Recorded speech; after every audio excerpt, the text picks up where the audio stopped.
Good evening, everybody. I'm welcoming you here to the CMRS lectures. I think it's the last lecture this year, isn't it? Yes. Our last lecture for this year. Happy that you found your way here tonight. My name is Gerda Heck. I'm assistant professor at the Center for Migration Studies, and I have a pleasure to introduce my friend Nina Schwarz from Germany, who has been attending also a conference this week at the American University in New Cairo on challenging African challenges on poverty. We had a panel there which was called Economics of Poverty, New Migration Strategies of Governing Migration. So Nina is a researcher and she's a special interest in politics of migration. She's currently completed, or she just submitted her doctoral thesis at the Humboldt University in Berlin in the subject of anthropology. In her research project, she investigated how integration operates as a technology of power in a non-European context in North Africa, and especially it was in Morocco, and which role this plays in the government and management of migration for the European Union. For the last 10 years, she has been involved in a transnational network supporting freedom of movement. She is also a member of GridNet, which is a German-based network of migration researchers who are looking on migration research from a more critical perspective. Maybe I just leave the floor to you.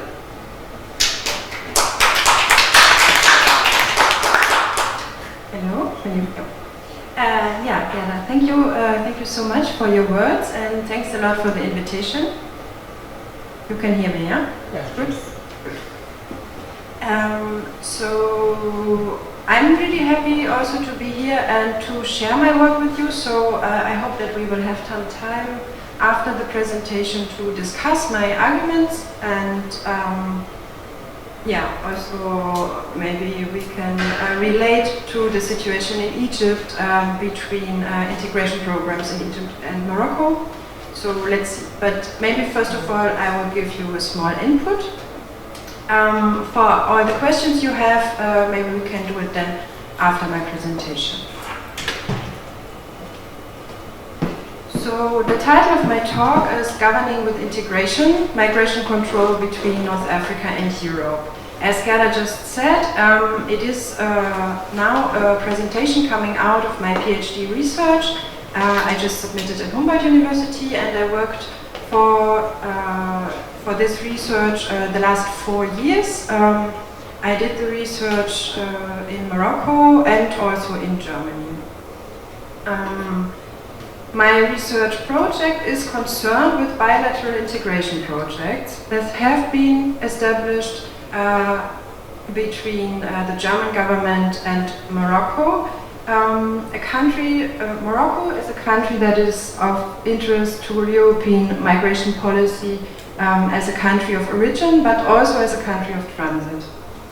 In my work, I specifically investigated how the concept of integration, which has so far predominantly been discussed as an inner European project or concept, has established itself as a technology of power, as Gerda already said, and a key element of managing migration in the external European context. So I will explain this concretely later on, like how this technology of power became visible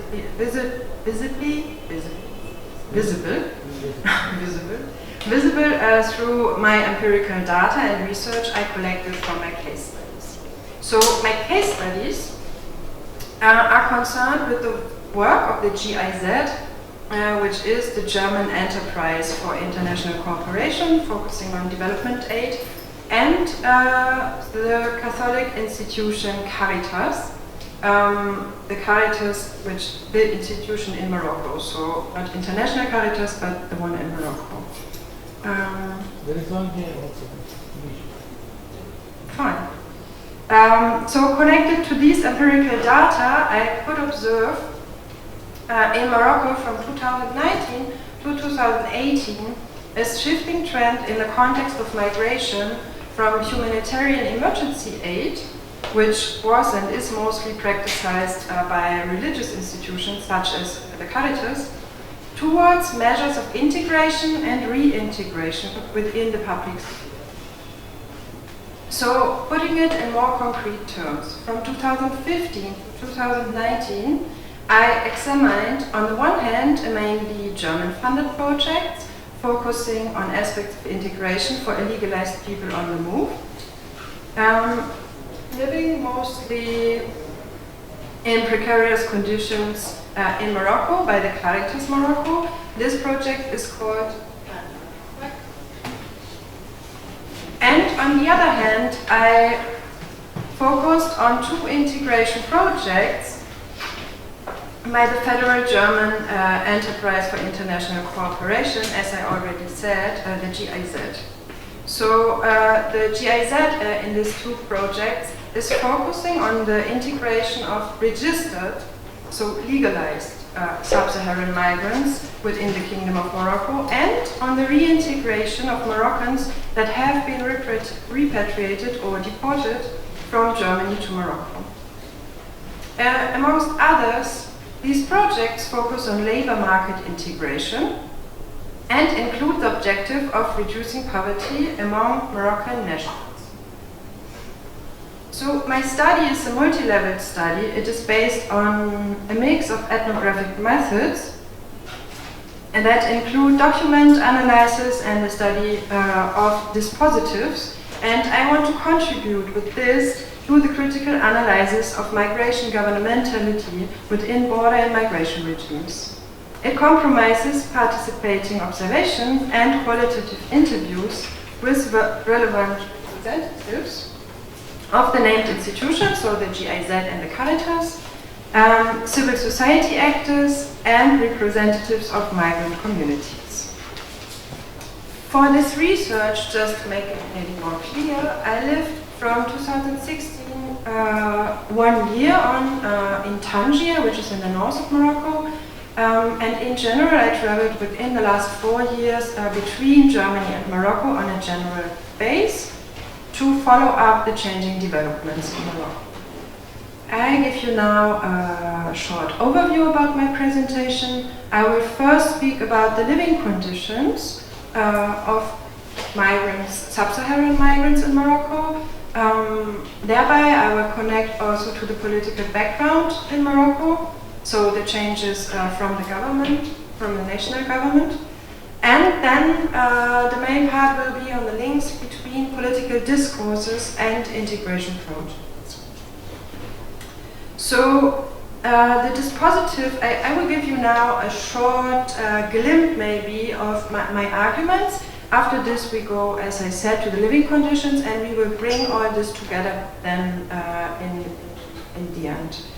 So the dispositive of integration, as I call it, in my opinion, reconfigures a hegemonic European project effectively based on differential scales of exclusion by paradoxically framing and institutionalizing projects concerned with integration in Morocco.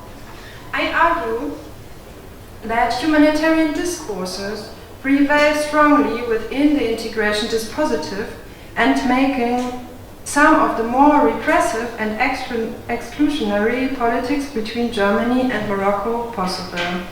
I think this will be clearer when we talk about the examples in a minute.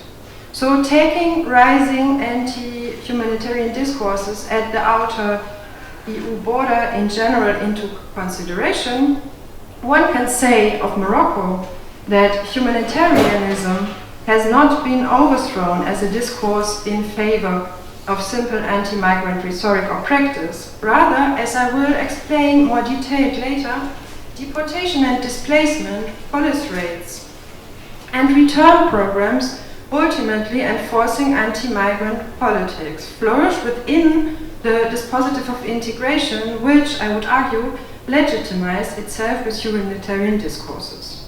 Okay, but as I said first, let's talk about the situation in Morocco itself. This is more practical, and maybe then what I just said will be more clearer. Tangier, in the north of Morocco, was the former migration hub and jumping point for sub-Saharan travelers trying to reach Europe. This via the Strait of Gibraltar, which is just 14 kilometers wide at its narrow point. These days, Tangier is simply a daily hustle for black people who risk getting caught by the police at any time, at home, in cafes, on the streets, in the market, and who risk being attacked even in daylight by gangs or individual perpetrators.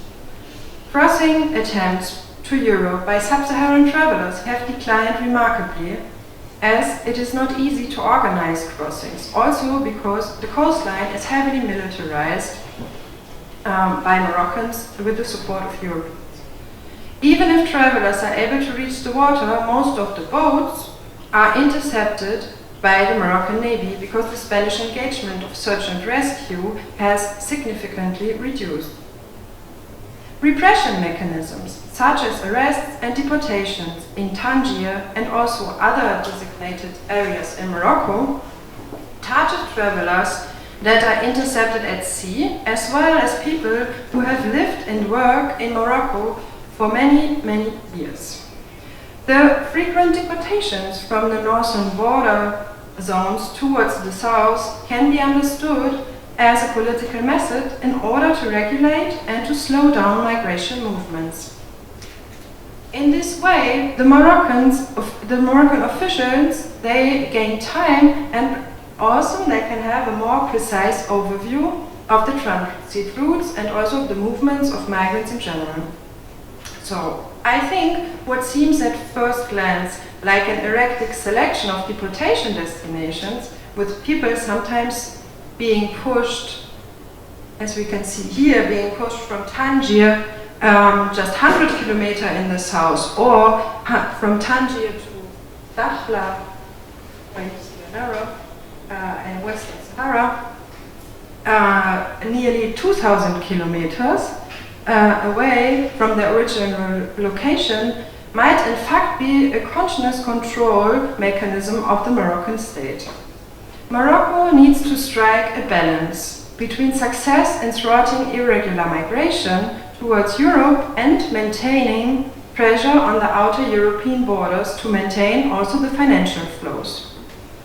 Sub-Saharan travelers on the move are practically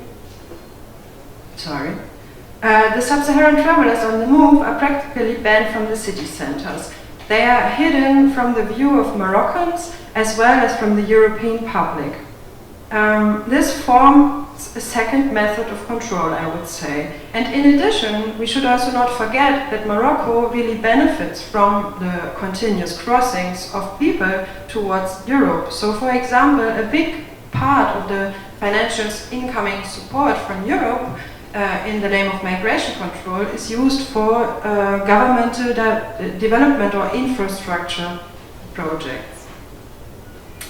So this perspective of migration flow control not only completely disregards the subjectivity of those concerned of their autonomy of migration, but also the side effects of this constant deportability.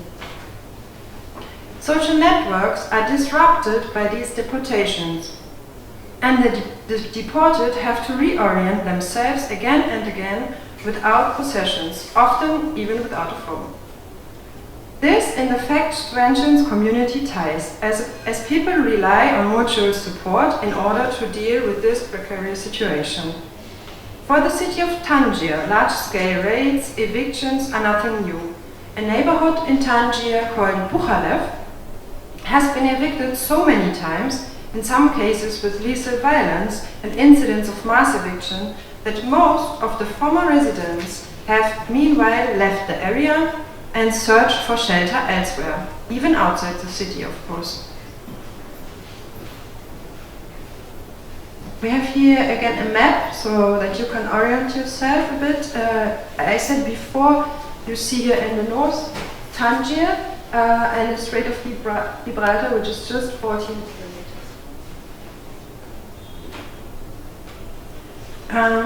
At the end of 2016, so when I have been living in Tangier for 1 year, King Mohammed VI, or le Roi Mohammed VI, launched the second regularization campaign of paperless travelers.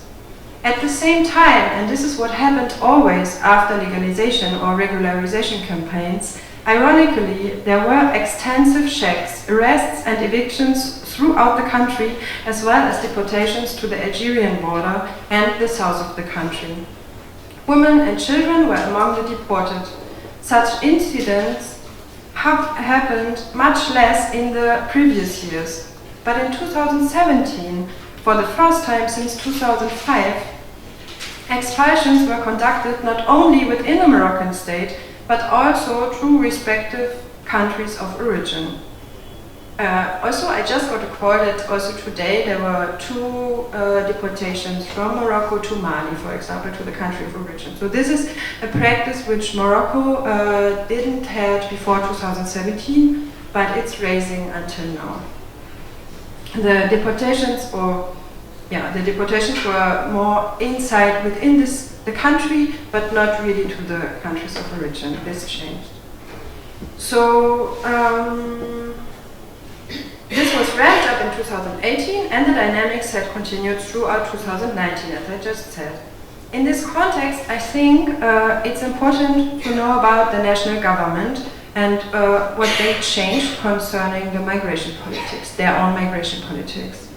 In 2013, so already nearly 7 years ago, 6 to 7 years ago, Morocco opened a newly founded Ministry of Migration. Before, there was a Ministry of Migration, but it was only focusing or in the interest of Moroccans abroad, so Moroccans as the so-called diaspora.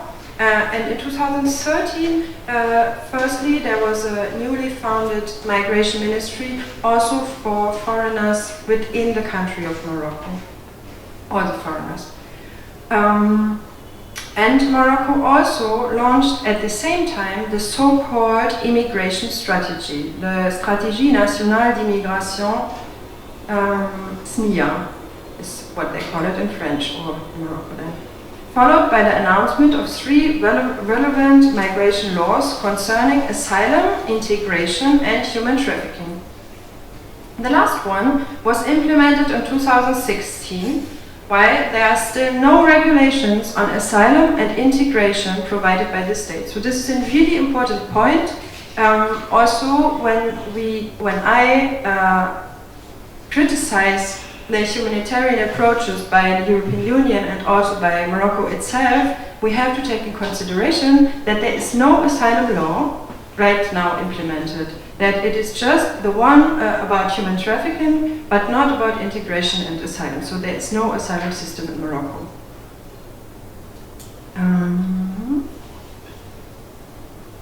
So I hope that this background helps a bit to understand my following arguments.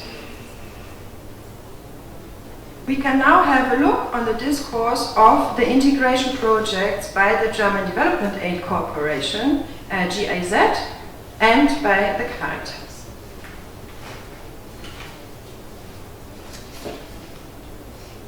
As I mentioned in the beginning, these projects focus on integrating sub-Saharan migrants in Morocco and on reintegrating deported Moroccans from Germany to Morocco. The Caritas is concentrated on, normally was and is, concentrated on humanitarian first aid and tries to connect this work with long-term integration approaches and projects. While the GIZ mostly works on raising awareness for integration within the government, local politicians, and is collaborating, for example, with the National Employment Agency, which is called in Morocco ANAPEC.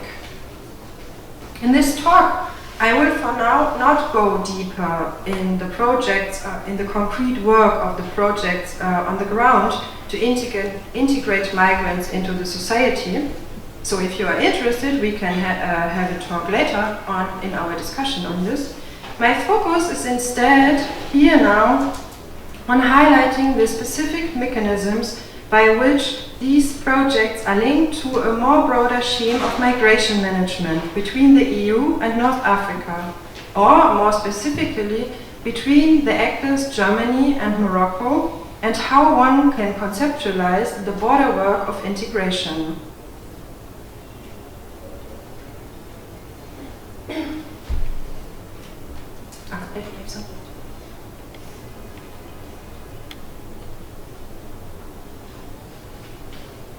So, emerged from my empirical research, I regard the projects by the Caritas and the GIZ of the German government overall as a politics, as I wrote down also here, as a part of the politics of fixation that shall dissuade Moroccans and people from West and Central Africa to continue their journey towards Europe just before a physical border crossing has even occurred. So there is a psychological, or we can call it whatever, and we can also discuss it, but there is another kind of border before even a physical border occurs. So before this border is even physically touched. I argue that the concept of integration is implemented as a soft tool of migration management, meaning that it is a form of bordering that appears to be a soft way of steering migration. In this way, it allows harsh measures without having to address or clearly name the word exclusion. So it is linked without naming it to a more brutal factor of the border. These projects of integration gain their legitimacy within discourses on migration policy and border security via the emotionally and morally charged discourses on humanitarianism. These entanglements between discourses and projects produce what I already introduced in the beginning as a dispositive of integration. I argue that the dispositive of integration, as I said before, reconfigures a hegemonic European project effectively based on exclusion by institutionalizing integration projects in Morocco. Okay, if this is not clear now, and maybe it is not clear, I mean, I worked on this for 4 years, so I cannot really see maybe if I told you something now, what is easy to understand or not. I will give you now a story from my hometown, Berlin, in Germany. So I would like to talk about a certain situation in the neighborhood called Kreuzberg. It was last year, right before Christmas, so 1 year ago, while taking a subway within the neighborhood of Kreuzberg where I live, when I realized that the topic of my research literally followed me from Morocco back to Germany. Using oversight billboards in subway stations in the end of 2018, the Ministry of Interior, and now the new name, or I think nearly new name, Ministry of Interior, Building and Community, advertised in 7 languages the voluntary return of migrants with the slogan, as you can see here on the picture, your country, your future, now.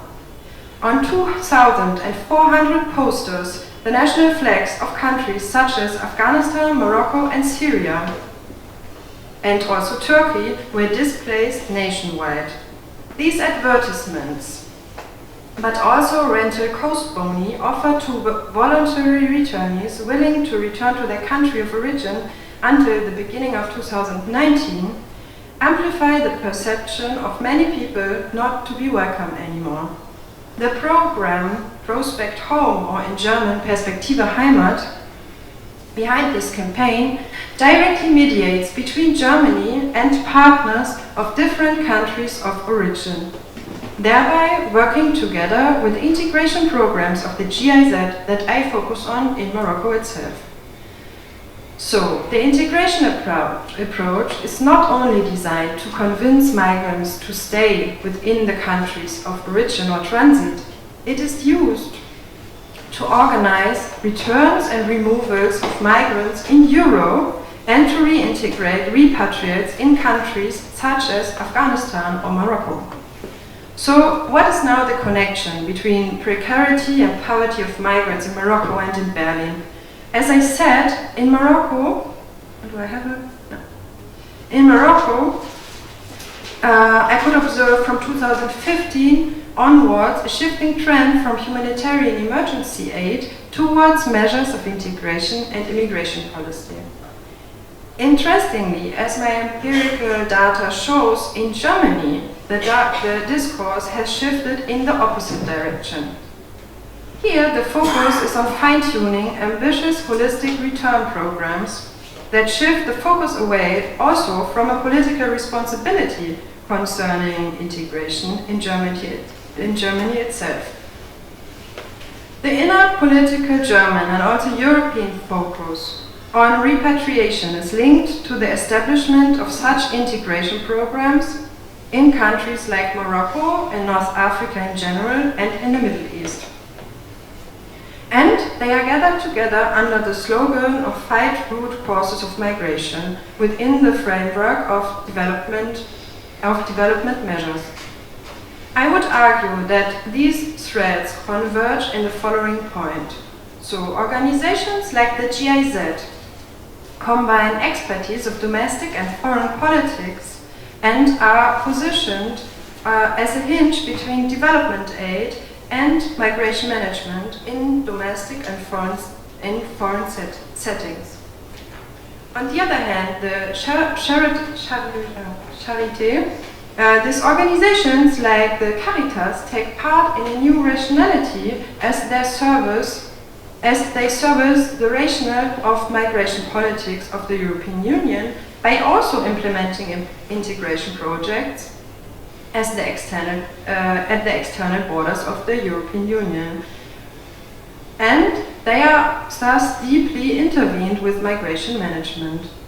So this shift of discourse has to be seen as a part of the global perspective on migration politics in which integration, with its direct link to deportability, as I explained before, plays a key role. So, in Germany, we have to deal with the brutal trend of so-called voluntary returns and deportation, whereas integration is promoted in Morocco. At the same time, speaking of integration, understood in the sense of inclusion or even participation, is a bit ridiculous, I would say, in the case of Morocco, given that, as I explained also already, thousands of migrants, regardless of their sex, their age and their gender, are literally sent to the desert on a regular basis. And just yesterday, as I said before, there was another group of people arrested and deported to Mali. The brutality of police raids in the north of the kingdom strongly depends on the influence of Europe asking for Morocco to tackle migration issues. The practice of displacement within the country is a well-known and recurrent practice. It is entangled with the approach of royal legalization, as I said before, the regularization programs, and a deeply rooted institutional racism within the kingdom, and also the stated international programs of integration. So all these practices taken together that have to be contextualized, I would say, as constituting what I have introduced as the dispositive of integration. So before coming to an end of this lecture, and before starting our discussion, I want to give you just a brief insight into a recent development concerning these integration projects and state on specific, I want to state on a specific trend I encountered within my research. Within an evaluation of the 3 years integration project from the Caritas, the project called Kantara in Morocco, my empirical evidence shows as much the aims of the project focused on integration and access to Moroccan institutions were confirmed on paper, few of these aims were practically implemented. Given the disarray of the Moroccan situation in which harsh exclusionary migration politics closely coincide with transnational integration projects. This, let's say, process of predictable failure is what I call a humanitarian backlash within the dispositive of integration. What I mean with this is that humanitarian discourses and practices are now re-strengthened after the first phase of this integration project have come to an end and been evaluated in Morocco. So, on the one hand, one can interpret this as an example on how EU political investments are not always taken up as neatly by their state partners in North Africa as they would wish for. On the other hand, it shows that the internal racist logic of the Moroccan politics do not fully allow for the implementation of inclusionary integration projects in the country, generating a situation in which institutions like the Caritas in Morocco have no alternative but to deliver somehow quick fixes to the existential needs of migrants living in precarity in the state. So the responsibles of the Caritas Morocco underlined in the conducted interviews that the next program of the Caritas consequently intends to revise the focus and the focus of integration and emphasize, as it was before, to emphasize humanitarian emergency relief instead of integration. So I hope it is clear. What I mentioned is that the Caritas in the evaluation saw that it was just impossible to implement the integration programs in Morocco, and they will now go back with their next programs to humanitarian first aid and just focus on this, and they somehow refuse to work on integration. With this final note, I think we might have enough points we could discuss now, and I am really interested in what you think about my arguments. Maybe also when you say something you could introduce yourself, because I'm really interested, who is sitting here and was now listening to my PhD project, but I think I will get to Gerda. Thanks first of all for listening. Yes. Okay, thank you very much. I see already 2 hands rising, no 3 hands, for this insight into the integration or not integration in Morocco. Maybe we just start and gather 2 or 3 questions. I appreciate your research, but I'm wondering why you concentrate. Can you give me your name? Well, sorry, my name is Khalil. I am a reporter, Egyptian reporter. And I'm wondering why you concentrate on Morocco. I understand already the aspects of this research in Morocco, especially because Morocco is so close to Spain and to Europe.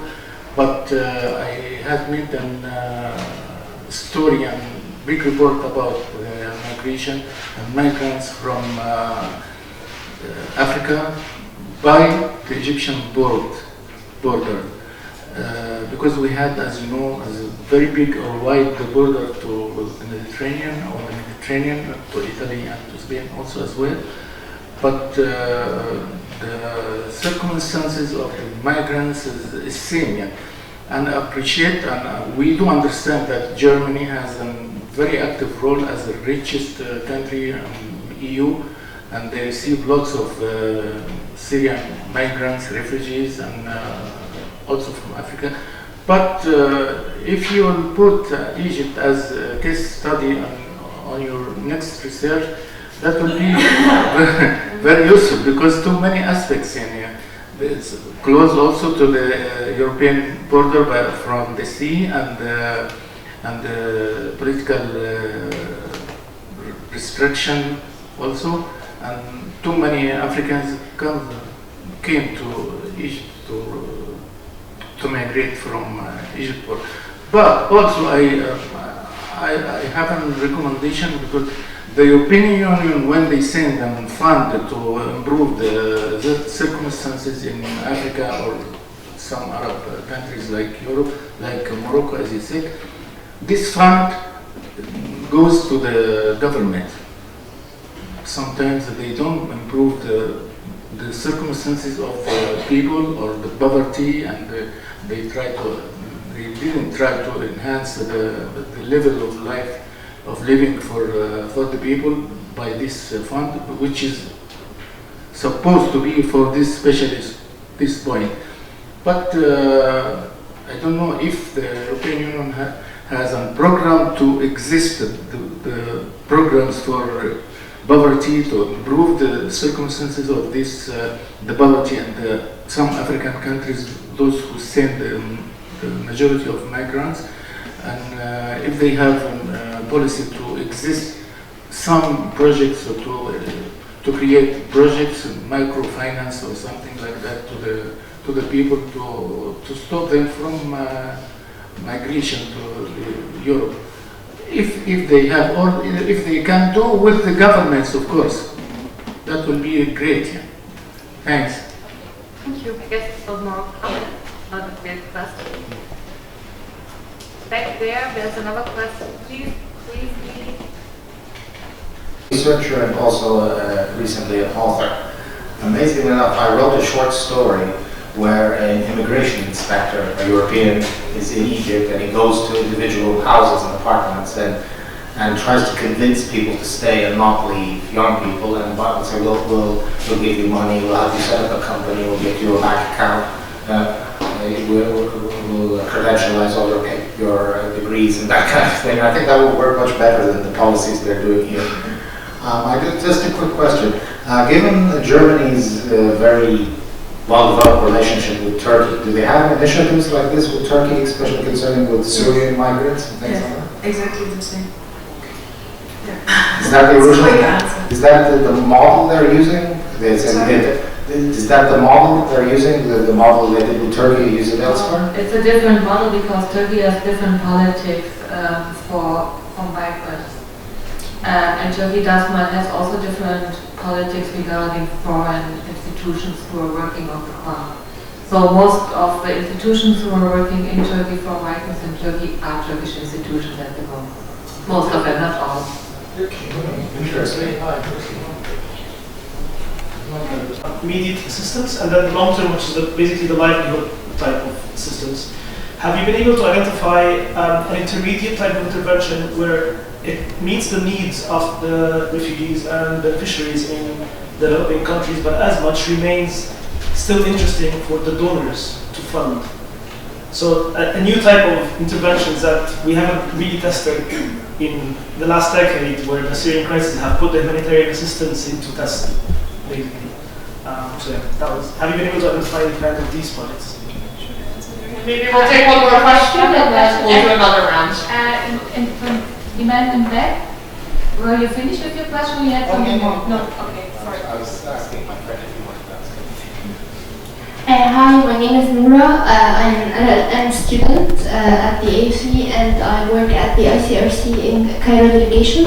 I was wondering, I actually have two questions. First, could you elaborate further on the link you see between the return programs for migrants in Europe and in the integration? They are generally a not so favorable idea, or is that the way they are being implemented is not good? Because I, for one, I always I look forward to the day where full integration could take place in Egypt as a transit country, because I believe it's not really a transit country, because a very small percentage of refugees get resettled or get repatriated at the end of the day. So I've always seen integration as a durable solution that should be implemented in all countries. So what do you think about that? Thank you. So maybe we'll answer those questions and then we'll go for another round. Just 1 minute.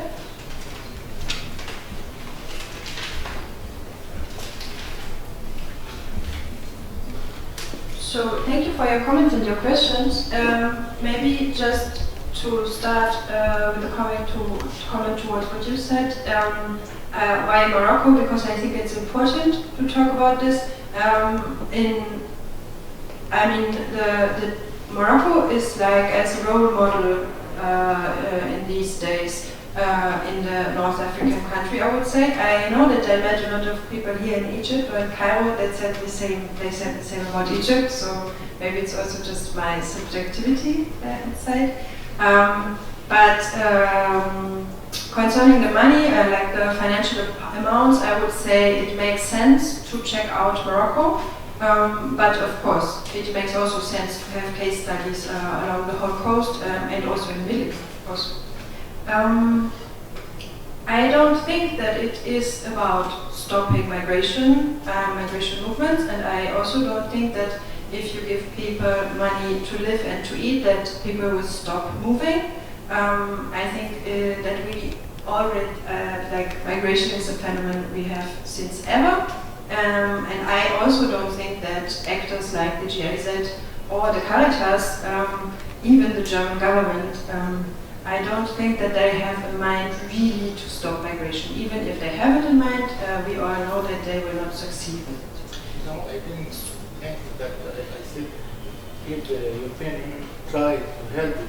Yes, To there are create other some projects. Of course, maybe projects. this is, we have not the time now to develop further on this, but the GIZ is doing a lot of projects in the whole African continent, in all the countries, often under the slogan of migration control and management of migration. Yeah, but I have, I think, a different position on this, but we could discuss it.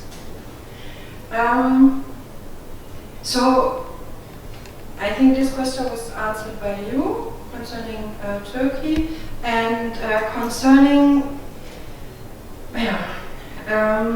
humanitarian direct aid of Caritas in Morocco and integration programs. I think it's really, really difficult. So, in general, like from 2016 on, as I said, the Caritas tried really with, the European Union was financing the programs before, and the focus was more on humanitarian first aid. And the European Union, as far as I understood, stopped also, I mean the project was over anyway, but they stopped also to continue with another project because they said that integration is not enough implemented, so in the Caritas project. So then there was Switzerland. It's not just Germany, but it's like the half is financed by Switzerland and the half by Germany. And I think it was somehow, a big discussion between Germany, Switzerland, and the Caritas Morocco how to implement integration. So they said we will still focus on direct help like food, shelter, just having like this food packages, or trying to just give blankets or clothes out, like the ordinary, typical Caritas work, let's say. And I was really shocked in the end of my research when there was the evaluation, as I said in the end, that they said, like, within this on integration term, not only practiced by the Caritas but also by the GIZ, that they said all these years, and it's not just about the project itself, but also by the political discourse in Morocco, it was like a humanitarian backlash. So they had within this project, where the focus was really on integration, they had to distribute more and more clothes, hats and jackets and whatever, than ever before. So this is something which is really ambivalent. It was really difficult also for them to deal with it. So in the end, the donors, they were not at all satisfied. And And I just know that now they really want to come back to the general Caritas work. And I know that I didn't really answer on your question now. I know from some really engaged social workers that they find something in between. So they try not to convince people to stay within this integration approach, but they more ask like, what do you really need? How we can meet your needs? And I think this individual approaches was something I was really impressed by, to be honest. Not really on like what was implemented as the project and what was written down, but how social workers in Morocco just work in their daily life and in the hustle they had. So the social workers in Morocco are mainly Moroccans and Sub-Saharans. It's a mix, and I think this is somehow also an approach. It's a strategy, but there is like they try to have the same nationalities of migrants on the move. There are Senegalese people, Cameroonians, and people from Mali, but also Moroccans. And I think what they are doing is something like a mix in between, but I'm really not an expert on this. Sudanese? Not so many Sudanese in the West. Yeah. And integration. So the connection between the return programs in Germany and the integration programs in Morocco. So the direct links is not connected to the Caritas, but to the programs of the GIZ. So there are these, they call it GIZ Integration Scouts in Germany. And within this campaign and also other campaigns, they opened different offices in Germany where you could go if you are interested to go back to your country of origin. And when you are with them, like so if you get in contact with them, they can connect you to the different projects in the country of origin. And this project in the country of origin is the one from the GIZ I did my research on. So this is the direct link. So if you go back then, as a Moroccan, for example, you can be connected to this employment agency, the national one, ANAPEC, and there are then also people from the GIZ, and they try to make this connection.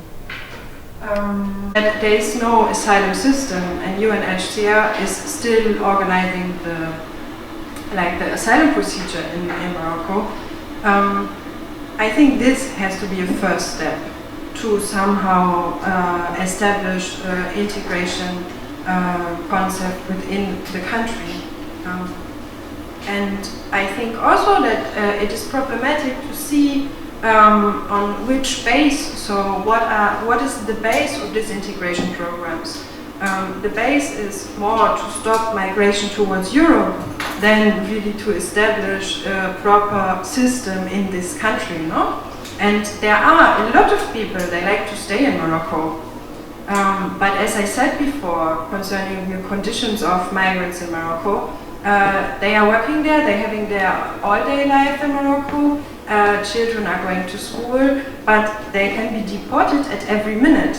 Just to give you a small example, there has been US Afro-American on holidays in Rabat and in Marrakesh, and he was deported. He has a US passport. He was deported to the south of Morocco, so he had no possibility to show his passport or to show his visa or whatever, or his hotel card or whatever. He was just deported without being asked anything or having the possibility to talk to the authorities. Just to where? Deported to the south of Morocco, to the West Sahara. So we can have the card also, the map. Just to be present? No, normally people are getting deported to the south or to like the suburbs of bigger cities like Marrakesh, or as it was before, also to the border in the east, I'm not sure if you see it here, is the Away from the seaside. So here is the way to Algeria, but then to the south already also, but often also just to the suburbs of big cities, so Marrakesh or even Rabat. Sometimes people are arrested and then they stay with too many microphones. And then they stay within this police stations for some days or weeks. Sometimes they are then deported to their countries of origin, or they are just left in the desert. I mean, there are no like shelters or something. They are just left in the desert. People, and an important point also is that the police is taking like often the goods, the mobiles. What is this? Money and what is jubilees. And these things, so people are really left without anything in the desert. And I just wanted to give this example of the US American to show like what is like how this deportation and arrestment is working. It's without checking any paper. So he had the possibility, I think, after 2 days to prove that he's US American. Anyway, I mean, it's not fair, but it's also not fair for all the others, I wanted to say. I mean, it's just to show like how this is working. Yeah. Another round of questions? No, I'm just curious that they're just too contradictory. On one hand, they are working to integrate migrants. I'm not talking about reintegration. The Moroccan government? The Moroccan, yeah. Now, how come the focus is on integration of migrants, sub-Saharan African, and at the same time, deportation? Just as two different. I mean, it's not a question. I'm just. Yeah, I understand. If I can. Yeah, if you can cover. Okay. Aziz? Sorry, there's one. Yes, please. I just want you to confirm this statement. There is literature confirmation that EU is, for example, using some countries in the North and Sub-Saharan Africa to curtail irregular migration, especially Morocco. So my question is this: is it the influence of EU on these countries that makes the immigration policy of those countries who are transiting territory to be harsh on the irregular migrants, just like the example that we just mentioned now, that an Afro-American was deported without even checking his identity to confirm whether he has a visa or not. So my question is it because of the EU influence, pressure on these countries that make such immigration policy to be so harsh and unfriendly on the migrants?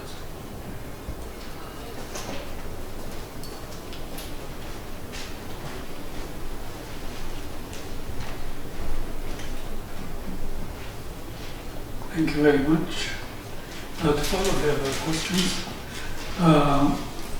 to partly answer him, I go to Morocco. Every 5 years I go to Morocco, and they always tell me the police are extremely harsh. So what you described is not very strange. They're extremely harsh, and they're just they're standing in the street and they're looking for anyone who's looking strange, and I don't know what they do with them. I have 4 questions. One is related to her, what she said, and you mentioned racist. The Moroccans are racist. Could you please elaborate on that? Because I don't understand that. And this ties in with what you're saying that the king issued. I saw the king on when he came out and gave the speech on assimilation, and we should be more human, and this is our responsibility and so on. In 2016? Yes, I think so. Yeah. No, actually last year also. Okay. And so there is that's what he says, but who are they going to assimilate? I mean, if they're racist, especially if they're racist. So 2 questions. And then I have 2 questions for Germany. Yeah, also, because the police is so harsh, it must mean that the numbers of migrants in Morocco is very high. They keep streaming in. Are they 2 million now, or how much are they? 1 million? The people in Morocco, The the migrants migrants in Germany. No, the migrants coming to Morocco. How many are they? Okay. My questions on Germany is obviously Germany is changing its policies. How many? I have relatives who live in Germany, and their papers have been the papers are in the process of being worked on. So obviously that Germany has taken enough migrants, has taken what it needs, and how many have been assimilated or in the paperwork? And 500,000 have been assimilated, have been accepted as migrants. Where? In Germany? In Germany? From Morocco? No, from everywhere. In general? Yeah. I can tell you right now that I will not have numbers here now with me. I can check them and I can give it to you later, but I'm really bad with numbers. We have audit. Just give a rough number, okay? Because this must mean that they've taken enough migrants and they don't need the rest. That's why they went and made agreements with the countries for return migration. Now, my last question is, who are these countries? How many countries have policies now of giving assistance for people who want to, housing assistance for people who want to return? I know probably Niger and Mali and countries like this, but exactly how many countries are in this? Yes, in the news they said 5: Mali, Senegal, Burkina Faso, Chad, and fifth So country. you mean the countries where the German government is doing a voluntary return to work? Exactly. How many countries are going to give? I think around 20. 20. And who are all the African countries? Different countries, also in Middle East and Africa. We can take one more question. Okay. It's okay? Anyone else? I just have one question regarding, you've probably talked to everyone in Europe and also in Morocco, so you've had a very mixed understanding of the migration crisis in the region generally. And I just want to ask you, what do you think of the morale of wanting to make North Africa more desirable for African migrants than Europe? Like, what do you think of the morality of Europe wanting to make North Africa more desirable than Europe to the migrants? Thank you. I think we just have one more question in the back.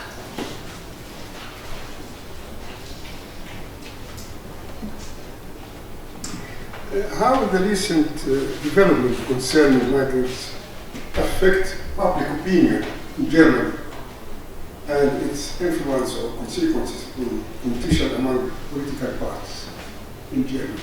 Can you repeat the question? Sorry. How will the recent developments concerning migrants affect public opinion in Germany and its consequence on competition among political parties concerning political elections? Thank you. Thank you very much for this question.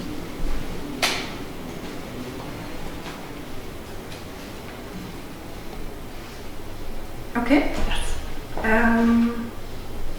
So let's start in the beginning. I hope I remember everything. If not, maybe Gara can help me.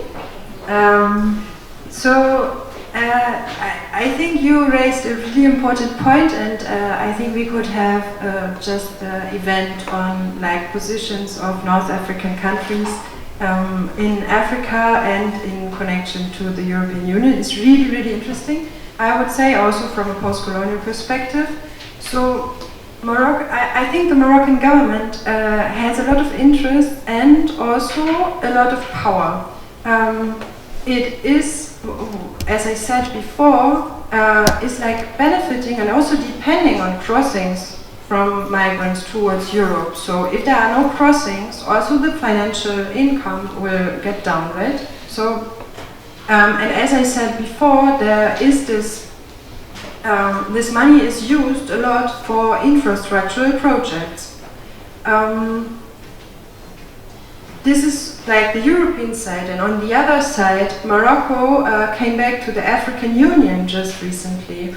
And so the interest of Morocco is also to satisfy the African countries.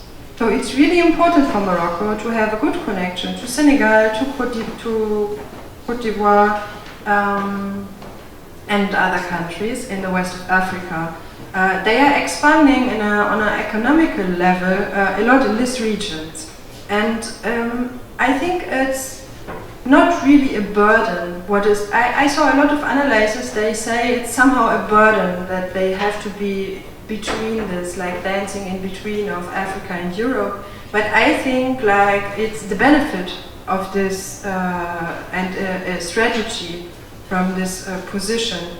And I think there is this bizarre maybe and ambivalent logic in between deportations on the one hand and humanitarian approaches, what you also raised, on the other hand. So it's somehow a strategy also to show up with humanitarian approaches, because if they are not in public humanitarian approaches, European Union can also not really support or finance the programs.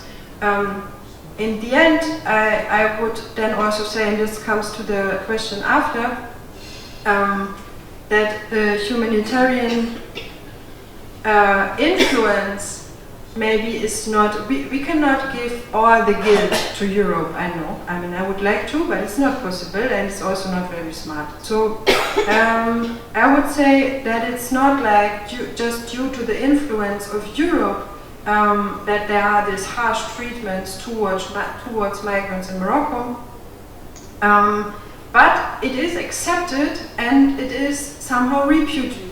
No? So no one can say that these practices, what I just said concerning deportation, that they are not visible, and you can see them. There's a really, really bad media coverage of the Western Mediterranean region in general, but if you have a look, and if you look strongly in this direction, you can see like how people are treated there and how the Moroccan government and the police is treating people in general, also Moroccans. I mean, it's a really violent institution, I would say.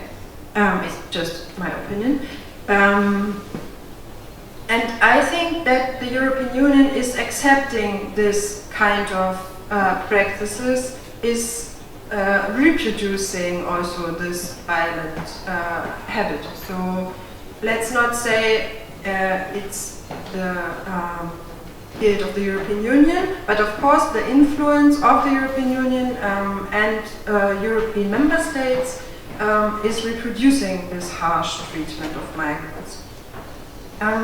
There was a question concerning racism in Morocco, and I think for this we should go back, and maybe it's not enough time here, but if you want I can give you some literature on this, or like some hints. There are some really great analyses on anti-black racism in Morocco itself. So back from the times of slavery, there has been analysis that in Morocco, deep in institutions, there is often an anti-black racism. And from my empirical research, even I'm not an expert on this, and also my research was not just focused on this. But if you talk to people in general from sub-Saharan countries, everybody can give you a lot of examples that the idea of integration is great, but that in general it is really, really difficult to have access to Moroccan institutions as a non-white person. So, a person from sub-Saharan Africa. And there was a second question.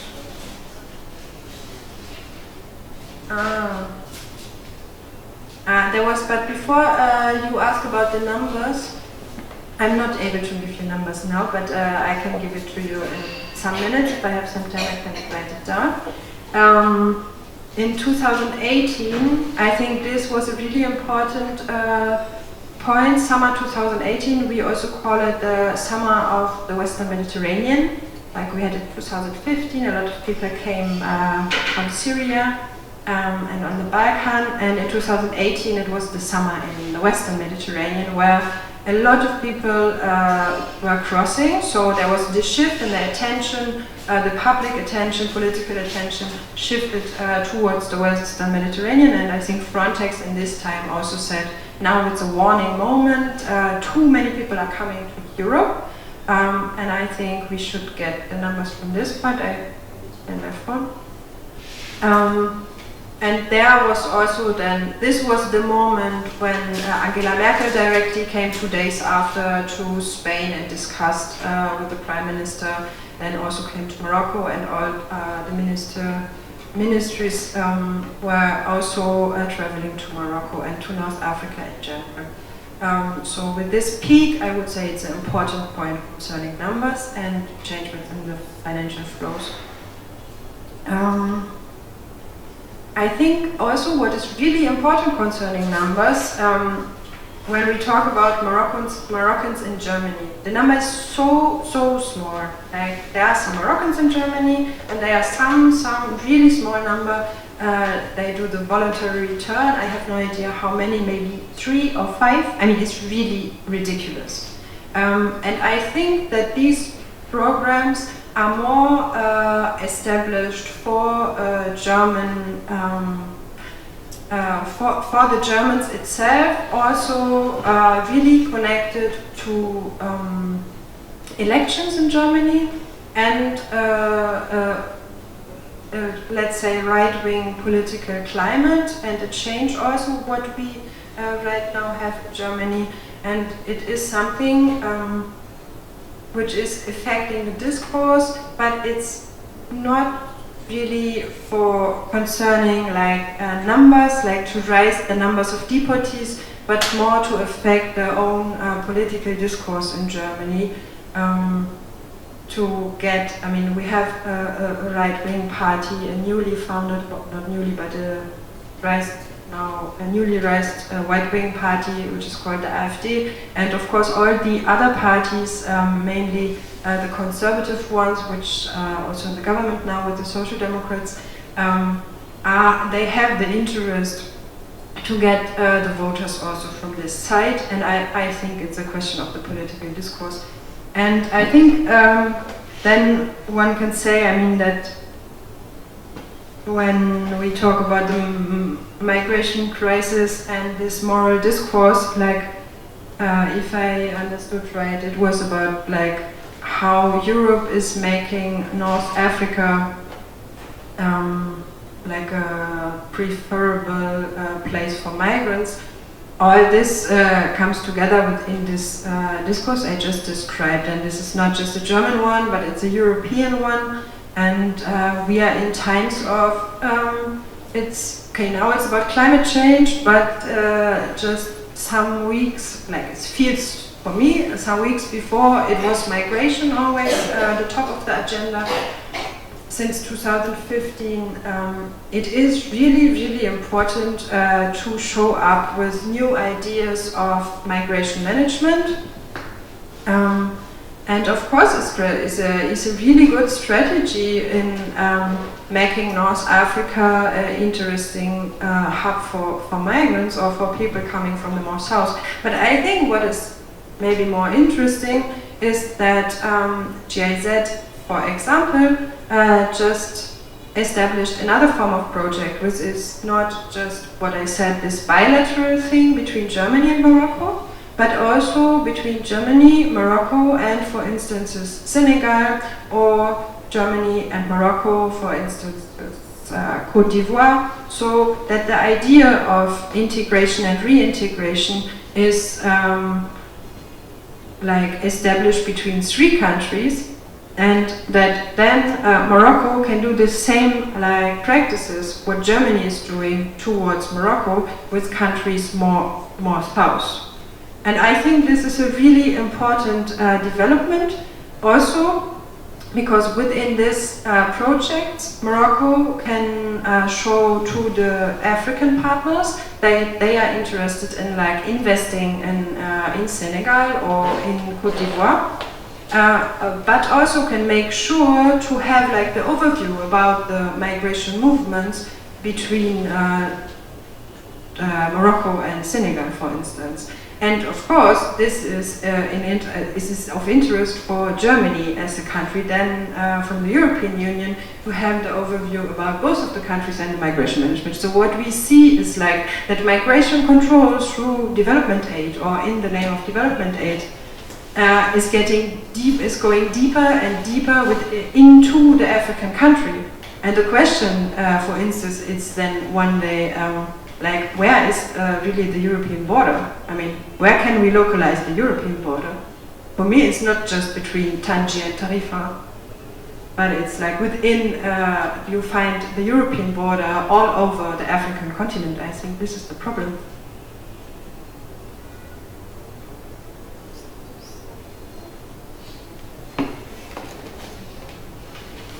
Yeah?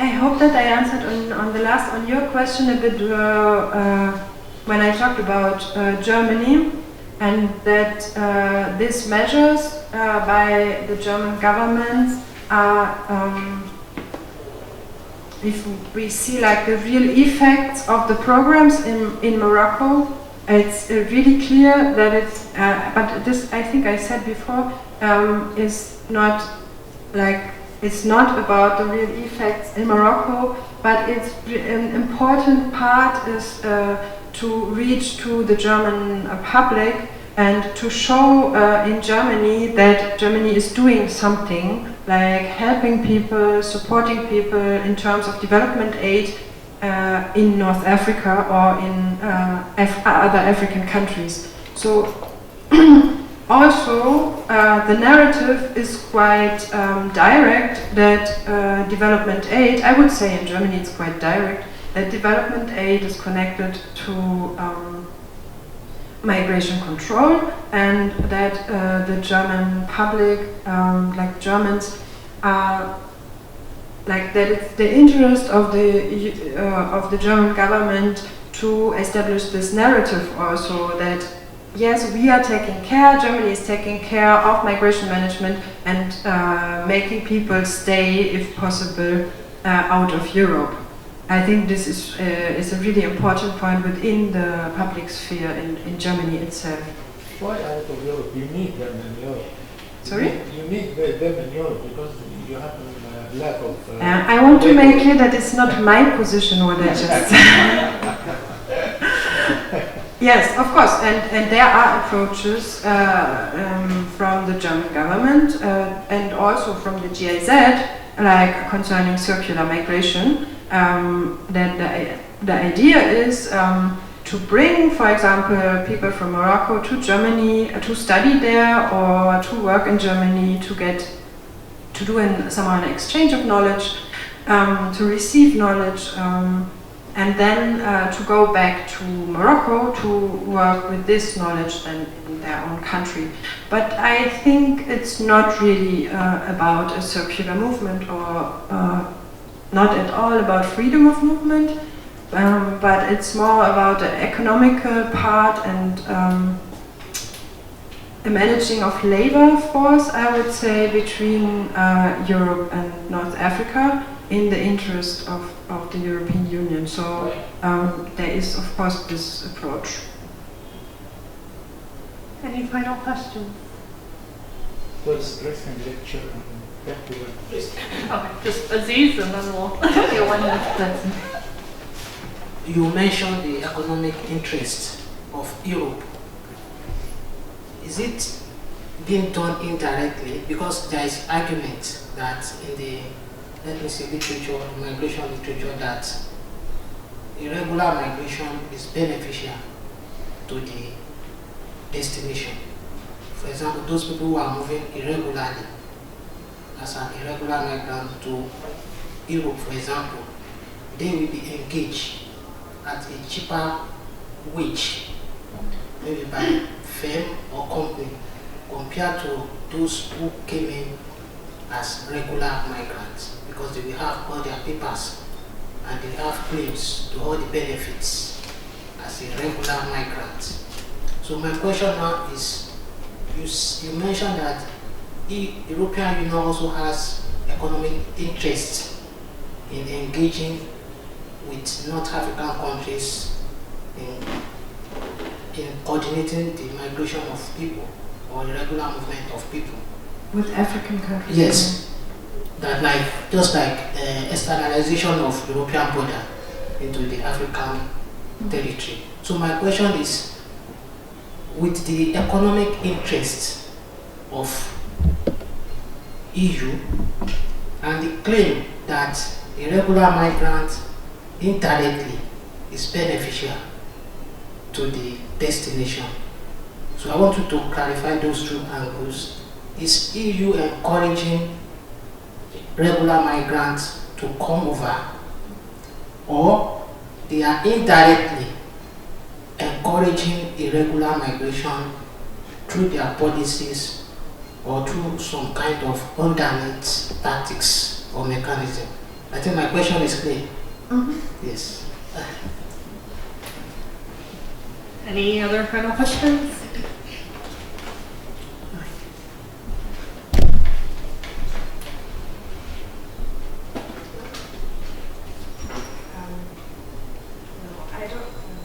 I don't think that the European Union is encouraging irregular migration towards Europe.